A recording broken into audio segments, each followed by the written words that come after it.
Jesus disse que só os que permanecessem de fato na sua palavra seriam seus discípulos. E então conhecereis a verdade, e a verdade vos libertará, conforme o relato de João no capítulo 8, versículos 31 e 32. Sabemos que Cristo é a verdade, conforme ele mesmo afirma em João 14,6. Por isso, é crucial conhecermos a palavra encarnada. Eu sou o diácono Jonathan Cadiz e quero estudar com você mais uma lição da Escola Bíblica Dominical.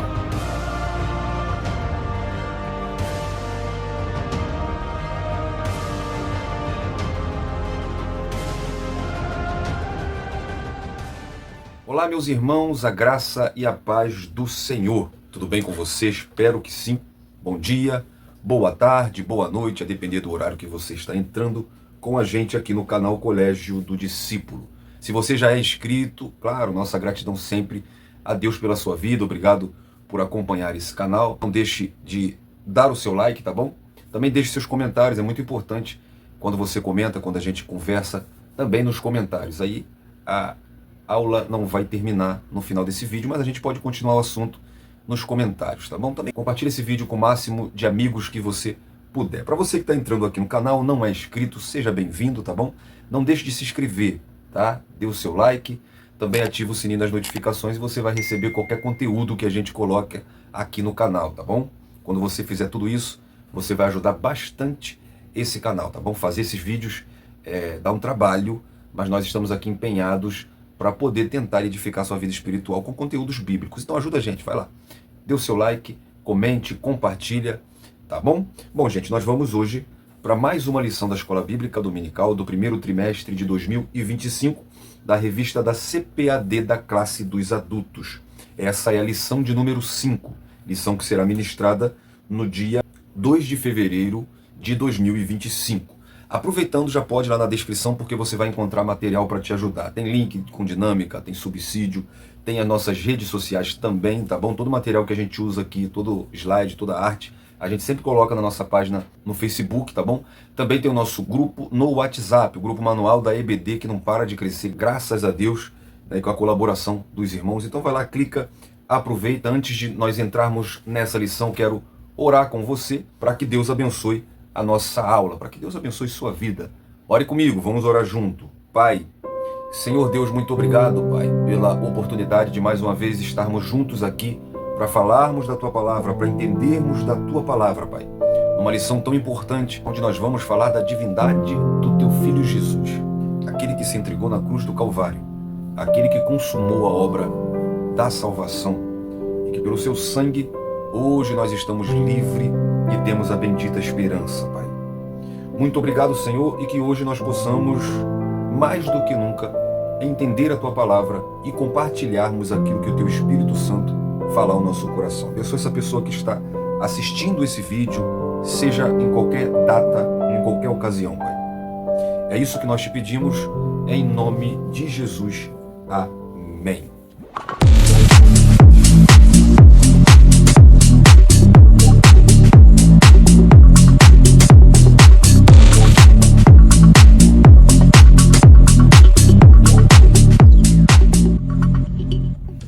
Bom, meus irmãos, na lição passada nós estudamos, obviamente, a lição 4, né, que teve por título Deus é Triuno. Na ocasião, demonstramos como a Bíblia apresenta a Trindade, indicamos as principais heresias sobre a doutrina da Trindade e explicamos os perigos do unicismo na atualidade. Hoje nós vamos para a lição 5, que tem por tema Jesus é Deus. Então a doutrina da Trindade ela é tão complexa, né, que essa aula é uma espécie de continuação da lição 4. E iremos continuar na lição 6, onde nós vamos ver que o Filho é igual ao Pai. Então nós vimos a Trindade, agora vamos ver que o Filho é Deus, e depois vamos ver que o Filho e o Pai são iguais. Então a divindade de Cristo é revelada em toda a Bíblia, não apenas no Novo Testamento. Isaías, por exemplo, o profeta messiânico, anunciou aproximadamente em 735 a.C. a vinda miraculosa do Emanuel, cuja tradução literal é Deus conosco, conforme Isaías 7,14. Jesus, o Deus encarnado, veio como o prometido, cumprindo toda a Escritura. Existem grupos céticos, né, que não acreditam na divindade de Cristo. E existem grupos que se dizem evangélicos, né, se denominam como cristão e buscam textos bíblicos isolados, claro, e distorcidos para tentar negar a divindade de Jesus. Verdade que se um grupo nega a divindade de Jesus, não era para ser chamado nem de cristão. Então o nosso texto áureo está em João capítulo 1, versículo 1. No princípio era o Verbo, e o Verbo estava com Deus, e o Verbo era Deus. A verdade prática diz que a divindade de Jesus está muito clara e direta na Bíblia, além de ser revelada no seu ministério terreno, na manifestação dos seus atributos e obras divinas. Então, a divindade de Jesus é revelada tanto no ministério de Jesus, quanto nos seus atributos divinos e também nas obras divinas de Jesus. A leitura bíblica em classe está no Evangelho segundo o relato de João, capítulo 1, versículo 1 ao 4, e também do versículo 9 ao versículo 14. Vamos acompanhar.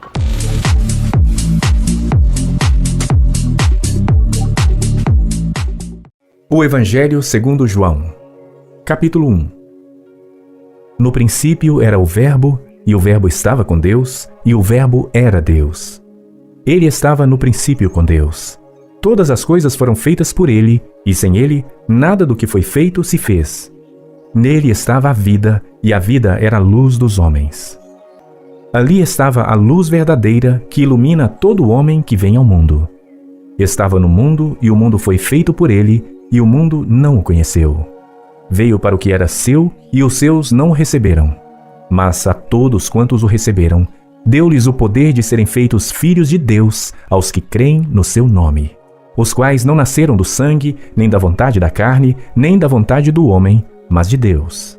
E o Verbo se fez carne e habitou entre nós, e vimos a sua glória como a glória do unigênito do Pai, cheio de graça e de verdade.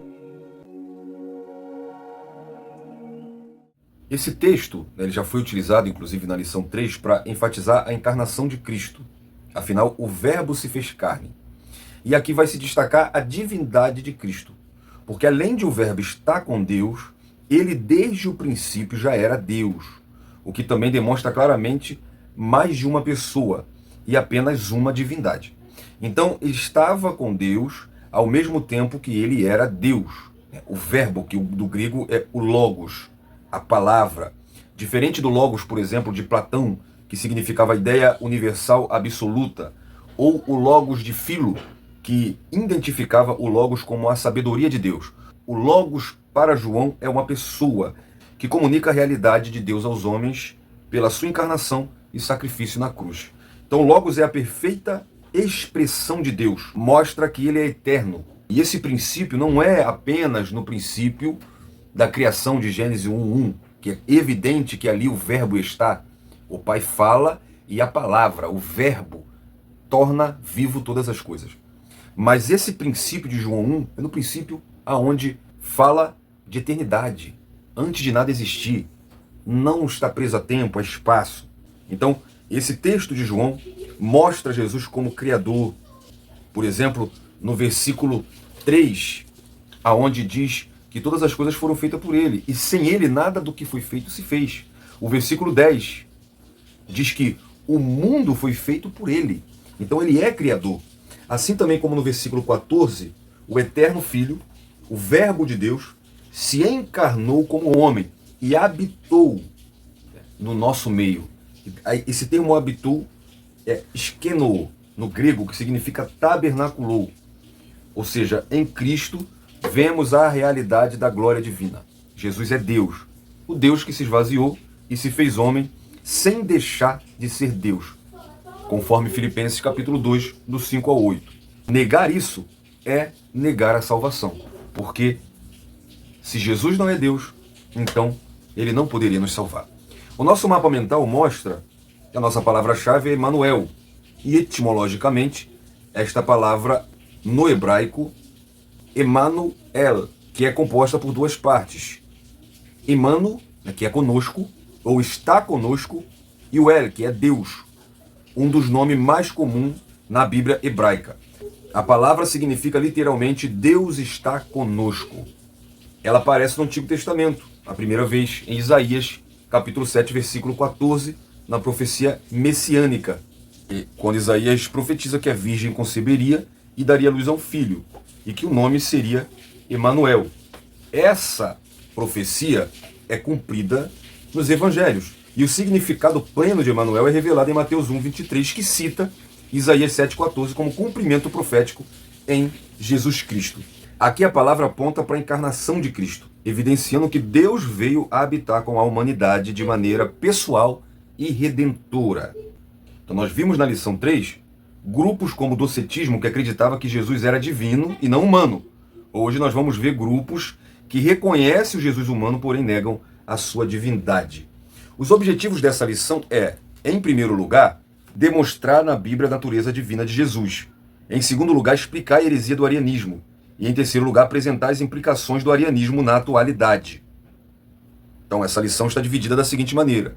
O primeiro tópico vai mostrar a doutrina bíblica da divindade de Jesus.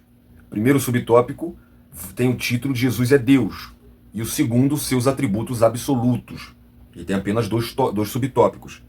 O segundo tópico tem como título a heresia que nega a divindade de Jesus. Primeiro subtópico, o arianismo. Segundo subtópico, suas explicações. E o terceiro subtópico, que é uma pergunta.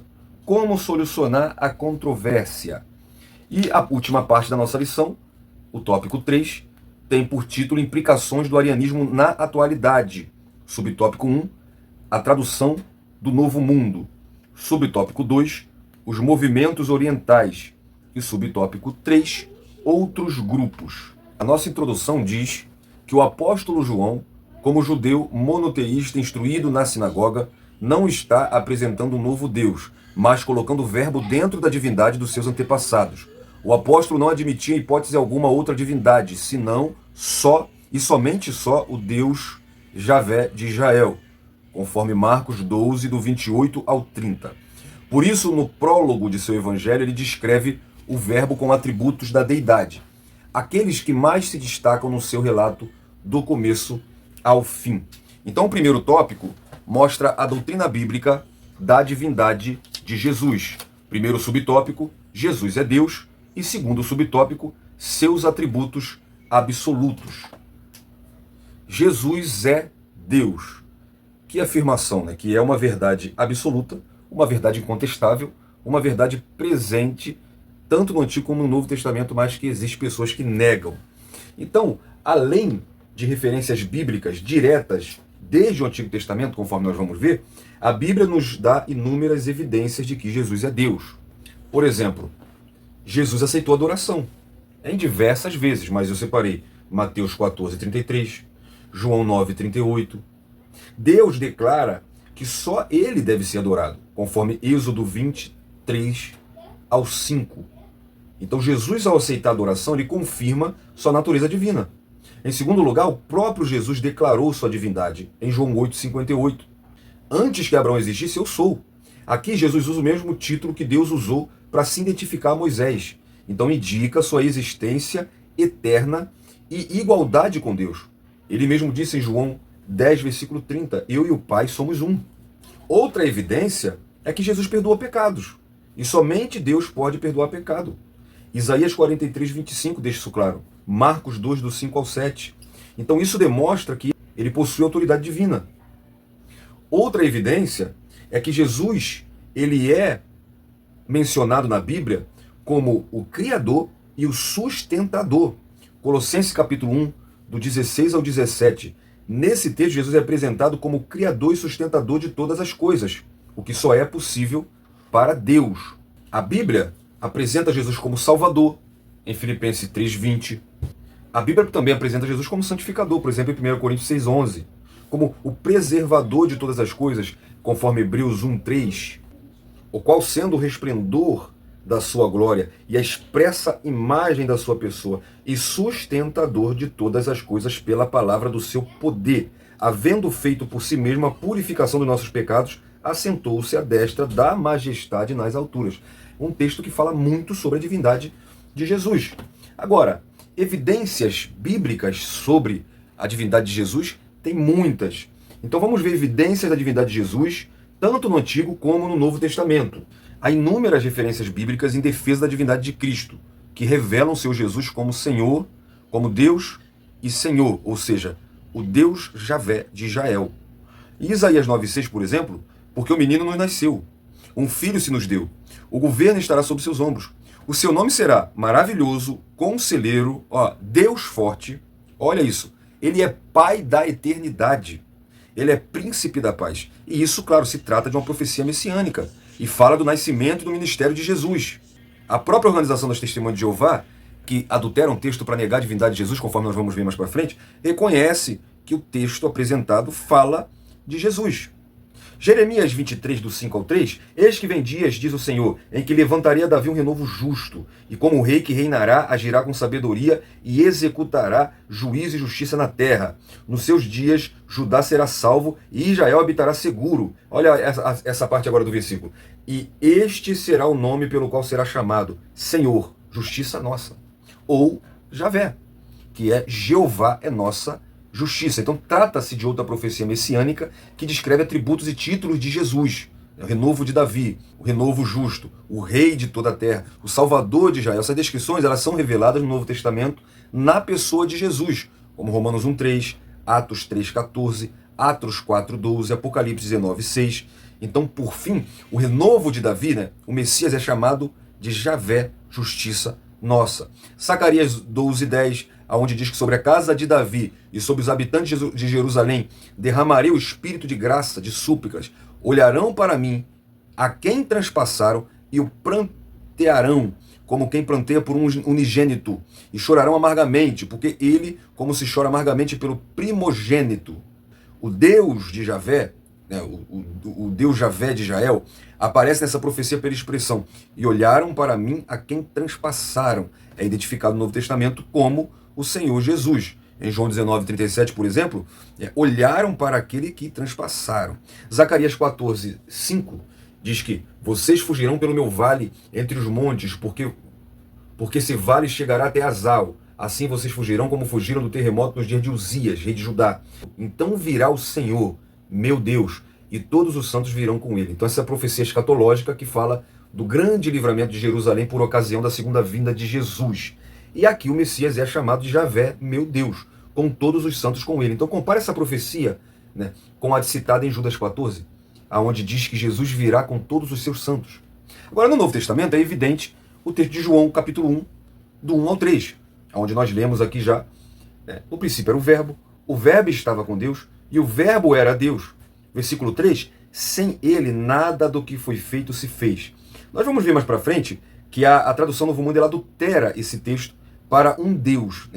Ou seja, ele fala que o verbo era um Deus. Então, eles substituem também o D maiúsculo pelo D minúsculo, querendo tirar a divindade de Jesus. Porém, nós vamos ver mais para frente essas adulterações da tradução. Outro texto eu já citei, João 8:58. Jesus respondeu que na verdade, lhes digo que antes que Abraão existisse, eu sou. E a gente sabe que o eu sou é um título divino. Javé se apresentou mais de uma vez como eu sou. Por exemplo, em Deuteronômio 32, mas antes disso em Gênesis 3:14, na sarça. João 20:28, ao que Tomé lhe respondeu, Senhor meu e Deus meu. Tomé chamou Jesus de Senhor e de Deus, isso é incontestável. E se ele não fosse, ele teria repreendido Tomé, até porque para um judeu era um escândalo, não poderia se tomar o nome de Deus em vão. E no próprio texto de João 58 fica evidente isso, porque os judeus pegaram pedra para apedrejar Jesus e o acusaram de se proclamar Deus. Então Jesus estava mesmo requerendo para si o título de Deus. Filipenses 2:6 fala que mesmo ele existindo na forma de Deus, não considerou ser igual a Deus. Colossenses 2:9, porque nele habita corporealmente toda a plenitude da divindade. Quer mais? Tito 2:13, falando da volta de Jesus, aguardando a bendita esperança e a manifestação da glória do nosso grande Deus e Salvador Jesus Cristo. Todos esses textos são adulterados na tradução Novo Mundo. Nós vamos ver mais para frente. Hebreus 1:8, mas a respeito do Filho diz, o teu trono, ó Deus, é para todo sempre, cetro de justiça, é cetro do teu reino. Esse texto é uma citação do Salmo 45, 6 e 7, cujo Deus é o Deus de Israel, Elohim, que é Deus. O escritor da Epístola aos Hebreus afirma, então, que o Deus do Salmo citado é Jesus. E esse Salmo já foi visto no capítulo 4 sobre a Trindade. 2 Pedro 1:1, Simão Pedro, servo e apóstolo de Jesus Cristo, aos que conosco obtiveram fé igualmente preciosa na justiça do nosso Deus e Salvador Jesus Cristo. 1 João 5:20, também sabemos que o Filho de Deus já veio e nos tem dado entendimento para reconhecermos que aquele que é verdadeiro. E nós estamos naquele que é verdadeiro, em seu Filho, Jesus Cristo. Este é o verdadeiro Deus e a vida eterna. Então João afirma que existe um só Deus verdadeiro. Em João 17,3, Jesus afirma que existe um só Deus verdadeiro. Entretanto, nessa passagem, o texto sagrado diz de maneira direta que Jesus é verdadeiro Deus e a vida eterna. Apocalipse 1, 7, 8, eis que ele vem com as nuvens e todo olho verá, até mesmo os que os transpassaram, e todas as tribos da terra se lamentarão por causa dele. Certamente. Amém. Eu sou Alfa e o Ômega, diz o Senhor Deus, aquele que é, que era e que há de vir, o Todo-Poderoso. Então ele é no início, ele é no fim, ele é Deus. Ele é o princípio de todas as coisas e será também o fim de todas as coisas. Eu estou aqui em minhas mãos com o guia Willmington para a Bíblia. Esse é o método teológico, né, o volume 2. Né? Eu vou passar aqui para o segundo subtópico para a gente fazer algumas perguntas sobre a divindade de Jesus com esse livro. Eu já te convido aí na nossa playlist que tem lá sobre livros, que eu estou falando sobre essa belezura. São 2 volumes e eu não estou ganhando nada para isso. Volume 1 e volume 2. Volume 1 é o método cronológico, esse aqui é o método teológico. Então é muito bom. Mas vamos para o 2 para a gente ver o que está escrito aqui nesse livro sobre Jesus ser Deus. O subtópico 2 mostra os seus atributos absolutos. Olha, a primeira pergunta que tem aqui é: o próprio Jesus afirmou ser Deus enquanto estava nessa terra? Eu não vou ler tudo aqui para a gente ganhar tempo, mas olha só. Jesus fez 21 declarações ousadas que apenas o próprio Deus poderia fazer. Mas vamos para outras perguntas. Olha, os indivíduos nas histórias dos evangelhos viam Jesus como Deus? Ele responde sim, tanto amigos como inimigos, tanto seres angelicais como seres humanos. Aí ele cita aqui o exemplo do testemunho dos anjos, o testemunho dele a José, o testemunho de Satanás, dos anjos caídos. Que Satanás, por exemplo, durante a tentação, os anjos caídos que também reconheceram Jesus como Deus, por exemplo, lá no caso de Gadara, onde eles se ajoelham e declaram, né, que ele é o Filho de Deus. O apóstolo João, João Batista, Maria, Zacarias, Natanael, Simão Pedro, e também pelos lugares aonde Jesus passou, o ex-cego, Marta, Lázaro, Tomé, né, testemunho até dos próprios inimigos, dos líderes judeus e tantos outros. Agora eu quero ler com você a partir do registro de Atos dos Apóstolos. De acordo com o registro do livro de Atos, a igreja primitiva via Jesus como Deus? Sim. Isso é visto pelos diversos nomes atribuídos a Jesus em Atos. Por exemplo, o Santo de Deus ou o Santo Filho de Deus. Atos 2:27, Atos 3:14, Atos 4:37, 4:30, Atos 13:35. Também aquele que foi exaltado pela destra de Deus. Atos 2:32 e 33, Atos 7:55 e 56. O juiz supremo do mundo, Atos 17:31. O perdoador de pecados, Atos 2:38, Atos 5:31, Atos 7:60, 10:43 e Atos 13:38. O Filho de Deus em Atos 3:13, Atos 8:37, Atos 9, versículo 20. O único caminho para Deus, Atos 4:12. O edificador da dinastia de Davi, Atos 15:14 ao 18. Nessa passagem, o edificador do tabernáculo de Davi, né, Jesus, é identificado 2 vezes como o próprio Deus. Nas epístolas do Novo Testamento, Jesus também é visto como Deus. Né? Cada um dos 6 autores deu firme testemunho da divindade de Jesus. Paulo, em Romanos, capítulo 1, versículo 4, capítulo 14, versículo 11 e 12, Jesus ele é reconhecido como o próprio Deus. Em 1 Coríntios 10, 4 e 5, também versículo 9. Em 2 Coríntios 4, do 4 ao 6. Em Gálatas, capítulo 2, versículo 20. Em Filipenses 2, do 5 ao 11. Em Colossenses, capítulo 1, do 15 ao 17. Capítulo 2, versículo 2, versículo 3, versículo 9. Em 1 Tessalonicenses, capítulo 4, do 14 ao 17. Em 1 Timóteo 3,16, 4,10, 6 do 14 ao 16. Em Tito, capítulo 2, versículo 3, o autor aos Hebreus também dá testemunho da divindade de Jesus. Capítulo 1, versículo 3, a gente já leu aqui várias vezes.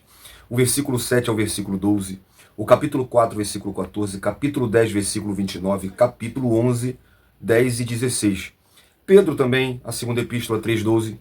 Tiago, capítulo 2, versículo 1. Também tem o testemunho de Judas, no versículo 24 e 25. Tem o testemunho de João, tanto em 1 João, em 2 João e também em Apocalipse, fora no Evangelho de João, porque aqui a gente está vendo nas cartas, tá? João registra em 1 João, capítulo 1, 2 e 3, capítulo 3, 8, e também 16 e 23, capítulo 4, 15, capítulo 5, do 5, versículo 10 até o 13, e também o versículo 20. E em 2 João, capítulo 1, versículo 3. E Apocalipse, já lemos capítulo 1, versículo 8, versículo 10 ao 13, capítulo 20, versículo 12, capítulo 22, versículo 13. Então, Jesus é onipotente, ou seja, Jesus tem todo o poder. Apocalipse 1:8 mostra isso. Mateus 28:18, foi-me dado todo o poder nos céus e na terra. Segundo, Jesus sabe de todas as coisas, porque ele é onisciente. João 2:25, e não necessitava de que alguém testificasse do homem, porque ele bem sabia o que havia no homem.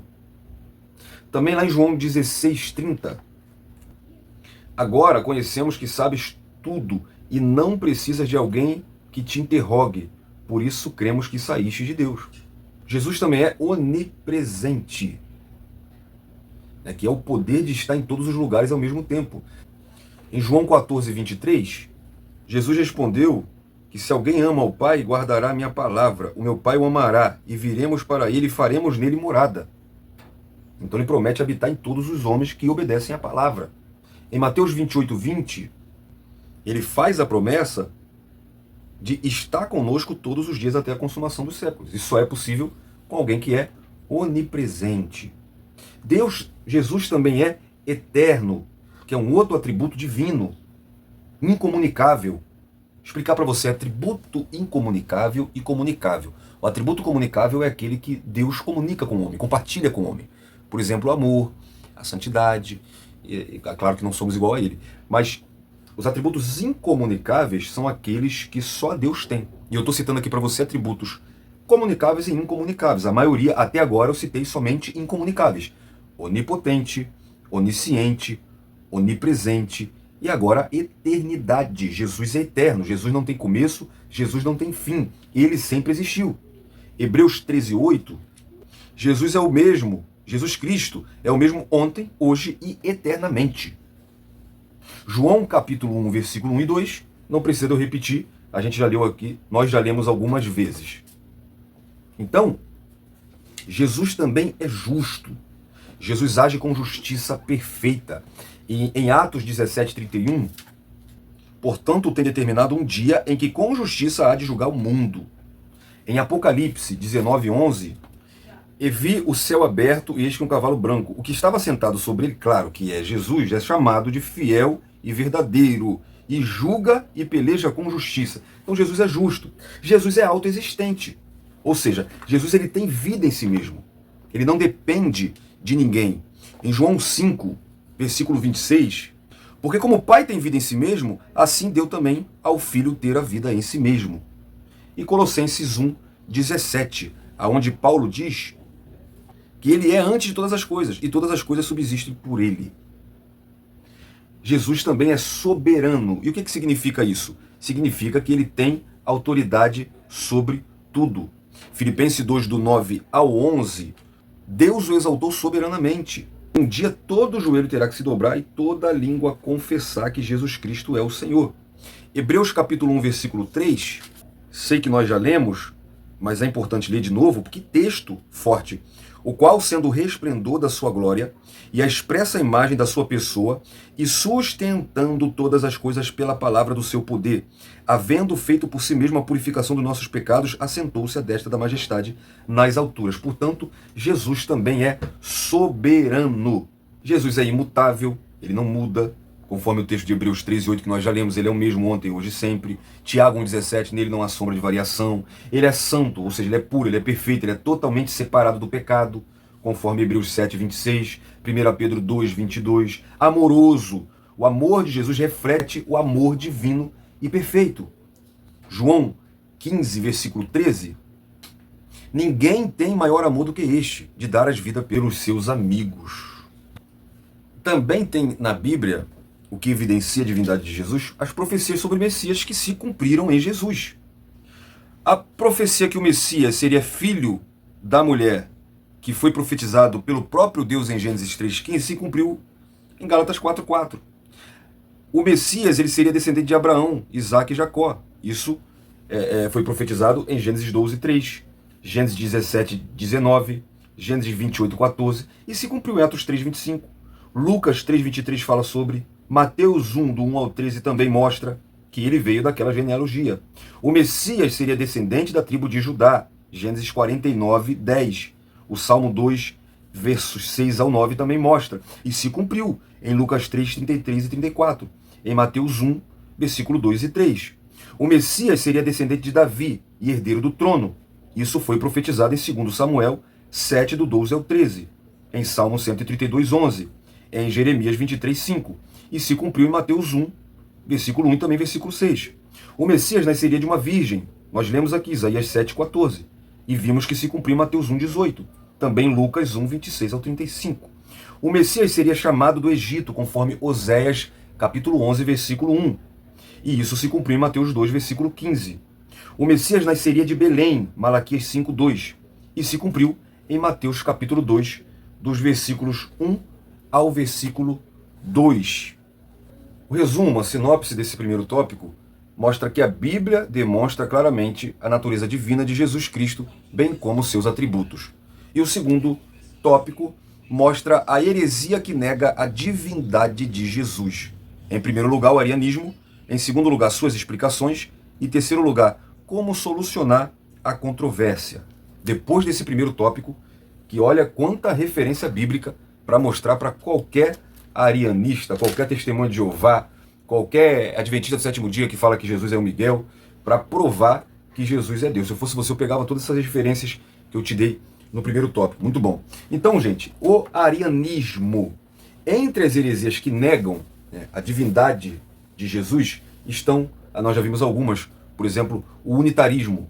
O unitarismo não acredita que Jesus é Deus, mas sim é um profeta. O gnosticismo, o ebionismo, o monarquismo dinâmico, também conhecido como adocionismo, mas o principal foi o arianismo. O arianismo ele conseguiu abalar os fundamentos da igreja no século III, ao ponto de ser preciso a formação de um concílio para esclarecer os pontos teológicos e combater a heresia. O arianismo é o nome da doutrina formulada por Ário e do movimento que ele fundou em Alexandria, no Egito, na primeira metade do quarto século. Ário era um presbítero da igreja, tá?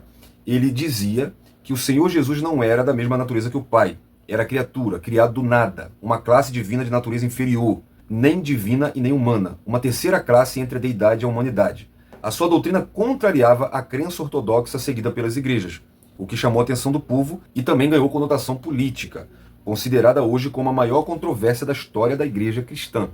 Então, Ário, ele estudou em Antioquia, na escola de Paulo de Samosata, um dos principais defensores do monarquismo dinâmico, que negava ser o filho da mesma substância do Pai, e reduzia Jesus à categoria de divindades pagãs. Ele era Deus, mas não igual ao Pai.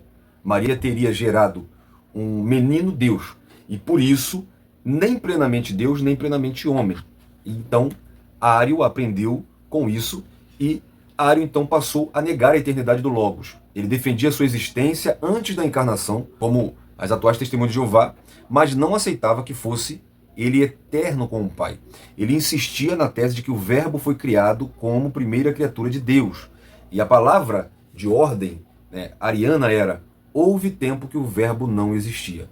E isso chamou tanto a atenção que Alexandre, que era bispo de Alexandria, e claro, discordava de Ário, se opôs a ele e o conflito tornou-se público, e Ário foi depois de suas funções da igreja. O problema disso é que ele não aceitou a sanção, escrevendo para alguns bispos amigos, e criando assim um movimento contra a igreja da época. E isso tornou-se tão popular que as pessoas fizeram protestos na rua, saíam marchando na rua e cantando, porque o que Ário fez? Ele usou de estratégia, como ele foi cortado de suas funções na igreja, ele começou a pegar as músicas populares da época, tirar a letra e acrescentar a letra da sua heresia.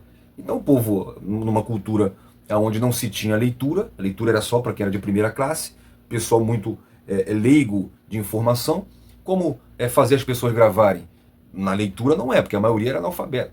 Né? Com a leitura seria mais difícil. Agora, com músicas, é por isso que a gente tem que tomar cuidado. Né? Isso entrou na cabeça das pessoas e eles gravaram. E as pessoas começaram a cantar isso nas ruas, causou um alvoroço ao ponto do imperador Constantino, né, que estava mais preocupado em manter coeso o império e a divisão da igreja era vista como uma ameaça a essa unidade. Então o conselheiro teológico do imperador, que era o bispo Ósio de Córdoba, foi enviado para Alexandria para uma conciliação. Porém, ele constatou a gravidade e a profundidade do problema. E com isso o imperador convocou um concílio, que foi conhecido como o Concílio de Nicéia. Os historiadores afirmam que cerca de 300 bispos provenientes do Oriente e do Ocidente participaram dessa reunião em Nicéia. E por isso é tido como o primeiro concílio ecumênico da história. Existiam ali alguns bispos que eram arianistas, mas bem minoria. E nessa reunião, então, onde estava presente bispos como Eusébio, Alexandre, né, que era o bispo de Alexandria, Atanásio, que ainda era um diácono, mas tornou-se bispo também da igreja, que também tem um credo atanasiano. Então a Assembleia decidiu compor um credo que expressasse a fé da igreja em relação às questões de debates. E esse credo está na nossa declaração de fé, na página 218, aonde fala, é um apêndice, né, onde tem os credos ecumênicos, o credo dos apóstolos, o credo de Niceno, o credo niceno-constantinopolitano, o credo da Calcedônia, o credo de Atanásio.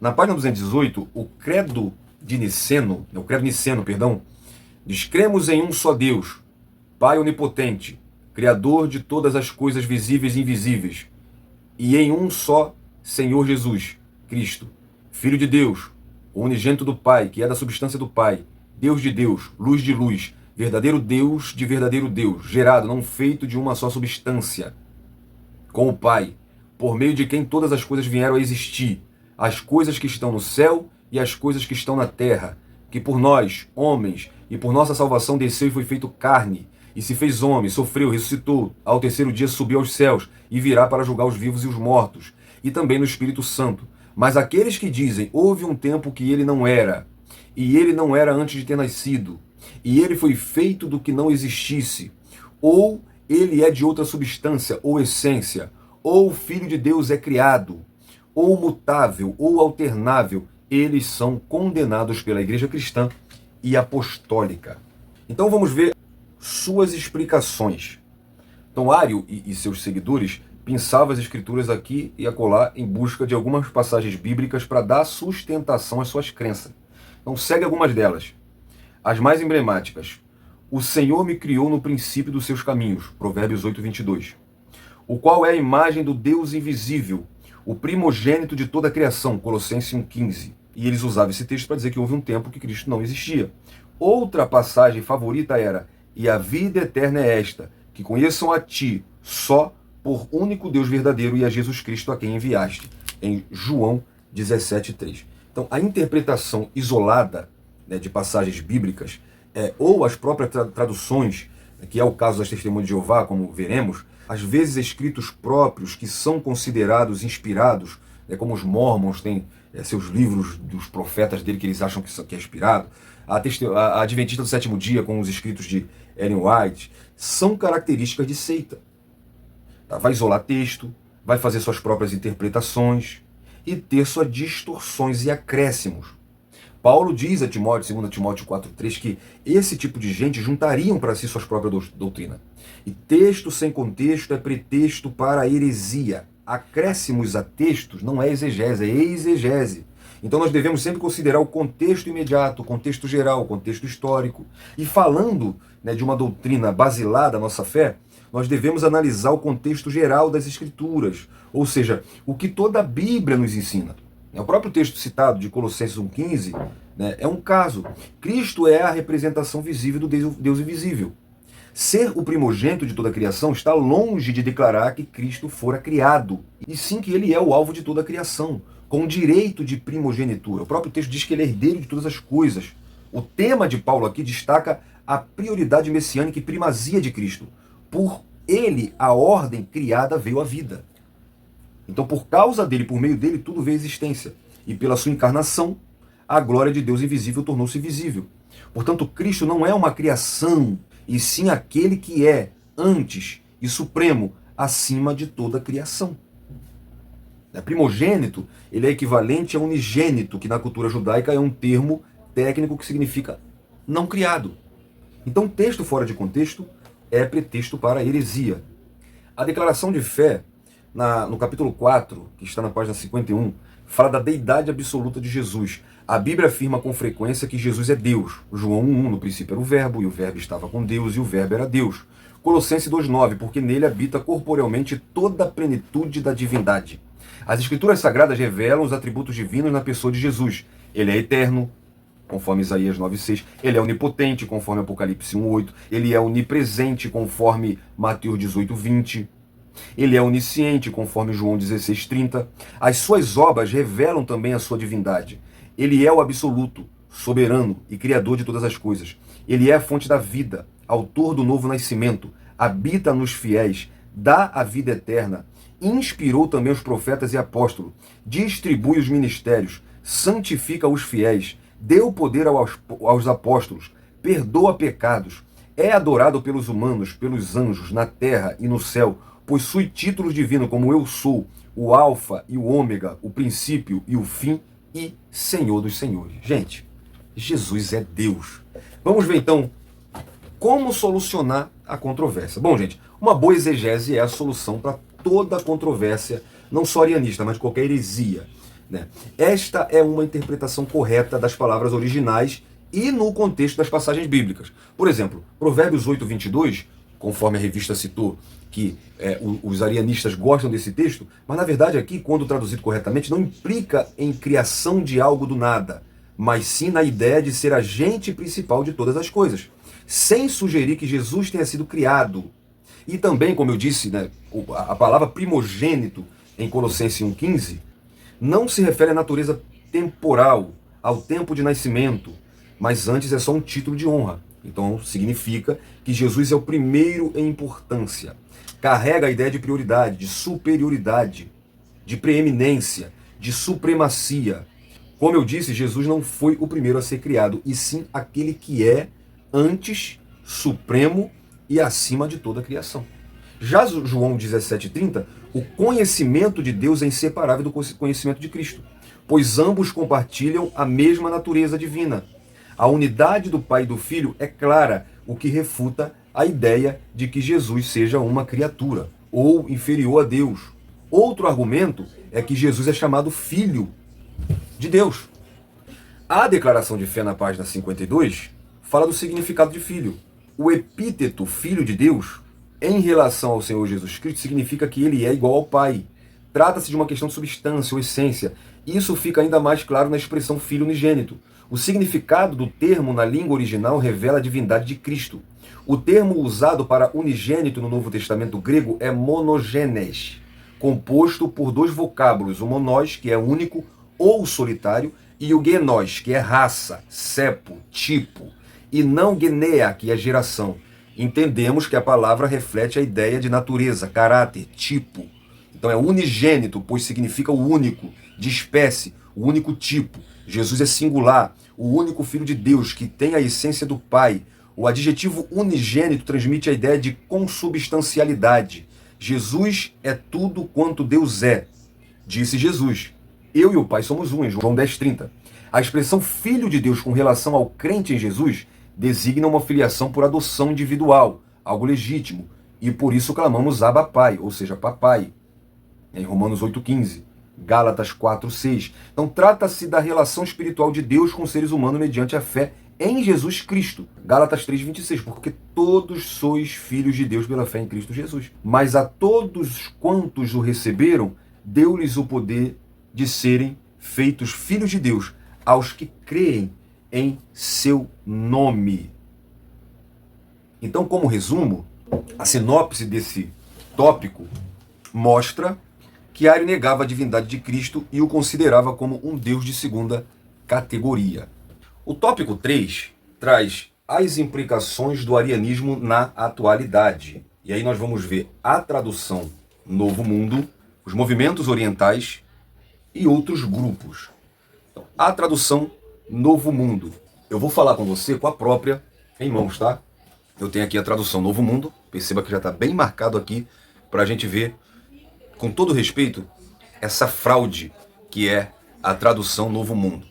Tá? Então, ela tem a versão de 1986 e a de 2014. A minha é a mais antiga, é a de 1986. Então, vou fazer aqui algumas comparações com você de alguns textos adulterados.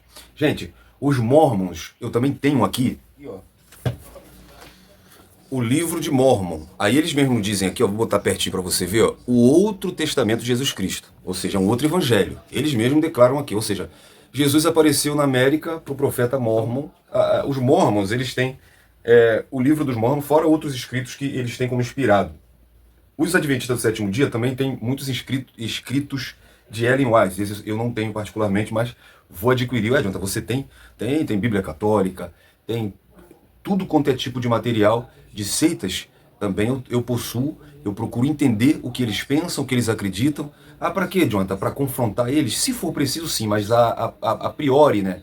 O principal motivo, como a gente viu na primeira lição, não é debater, não é mostrar que sabe mais. Eu quero entender o que eles acreditam para eu mostrar a verdade, tá? Então tem a tradução Novo Mundo. Os Adventistas que tem também os livros de Ellen White que eles consideram inspirado. E esse livro aqui que eu te mostrei está em pé de igualdade com a Bíblia, o livro de Mormon, assim como os escritos de Ellen White. Agora, grupos não cristãos que têm também seus escritos considerados sagrados, como por exemplo o islamismo, que tem o Alcorão. Agora, essa tradução, eu vou chamá-la de, como ela é conhecida, TNM, tradução Novo Mundo. Então, se você me escutar falando TNM, eu estou falando da tradução Novo Mundo. Então, essa tradução, ela é rejeitada, ela é criticada pelos estudiosos por ser considerada tendenciosa em várias passagens.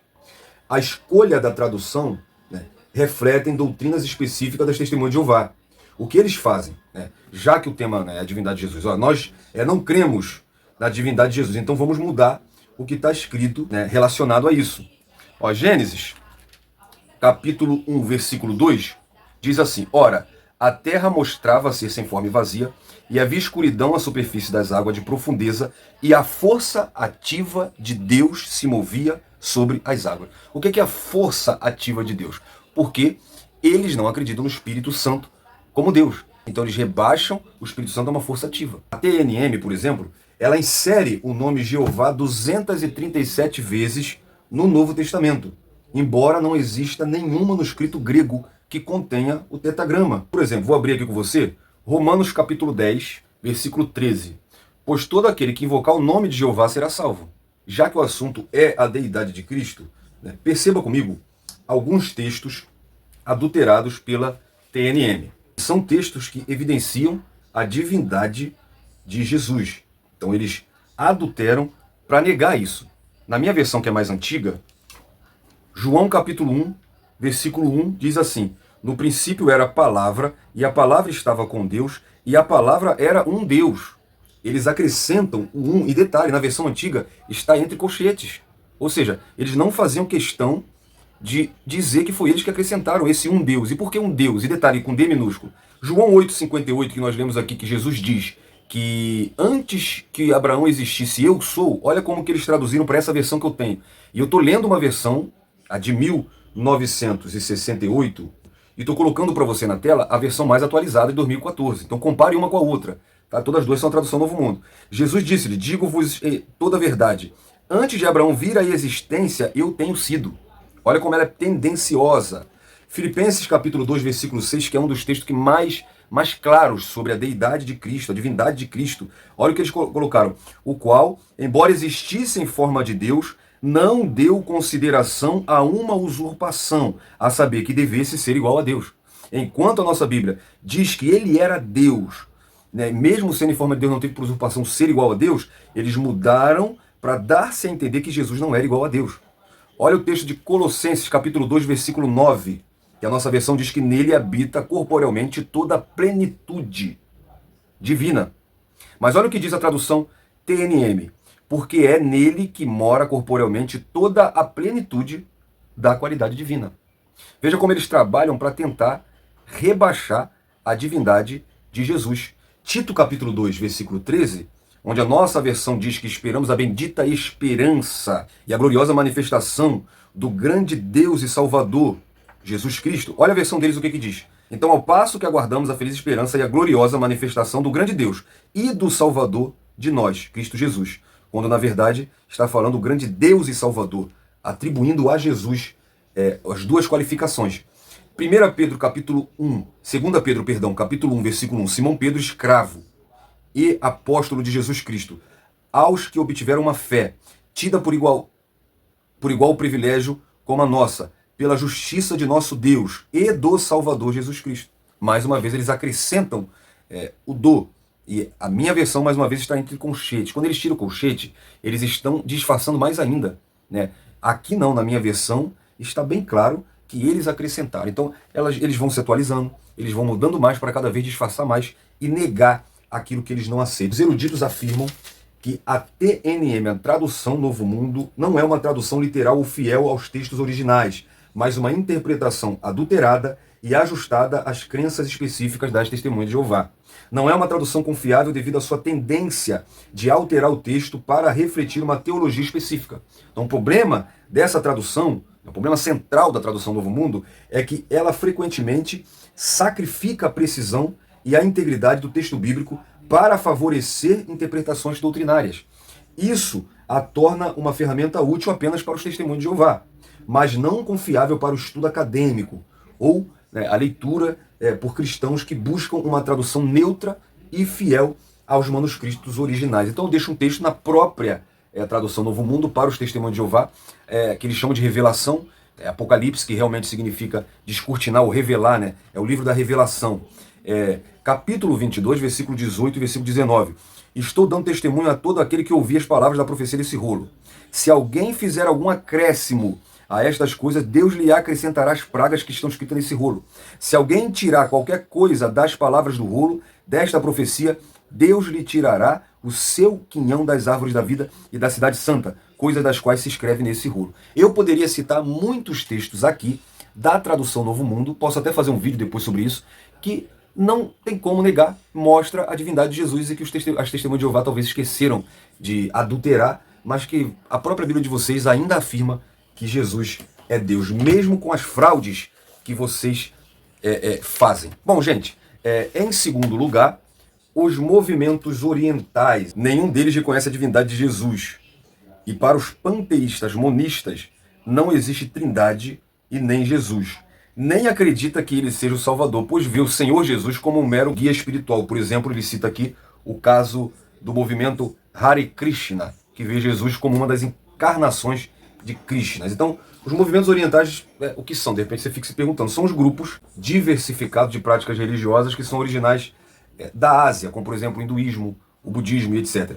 Esses grupos são chamados de panteístas monistas, né, que são esses movimentos ou filosofias religiosas que combinam duas ideias principais, que é o panteísmo, né, que é a crença de que Deus não é uma entidade separada do universo, mas sim que Deus é o próprio universo, ou que tudo no universo é uma manifestação de Deus. Né? Em outras palavras, né, tudo é Deus e Deus é tudo. Né? Quando você vai para o hinduísmo, por exemplo, tudo é Deus. Todos os animais lá são deuses. Né? A vaca é Deus, o rato é Deus. Então tudo para eles, né, são deuses. E o monismo, que é a visão de que toda a realidade é essencialmente uma coisa ou substância.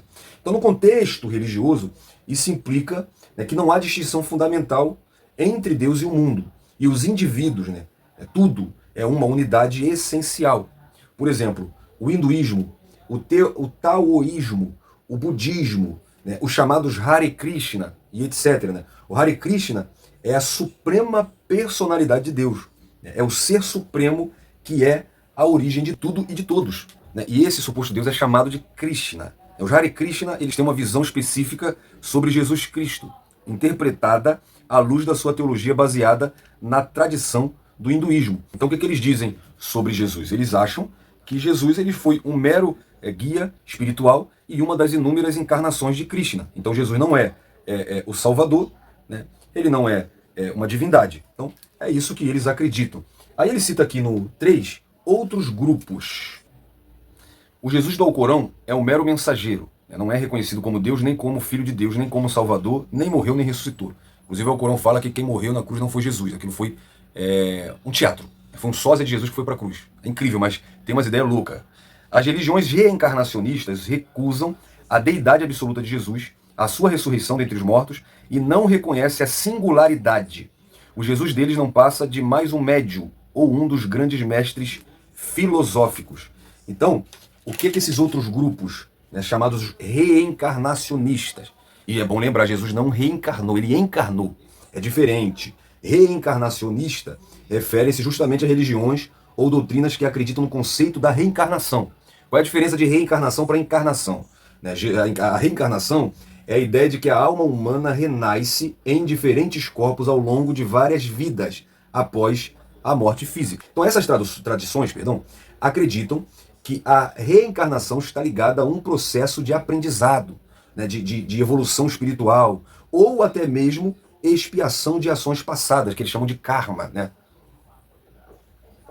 E entre esses grupos está o hinduísmo, o budismo, o jainismo, é tudo coísmo, o espiritismo, que é mais conhecido, o sektismo, o taoísmo, o confucionismo, o shintoísmo e etc. Senão a gente vai ficar aqui falando de ismo. Mas são esses grupos, são movimentos da nova era, o gnosticismo, alguns movimentos, inclusive da Umbanda e do Candomblé, embora não seja um grupo reencarnacionista, mas acredita sim em reencarnação e etc.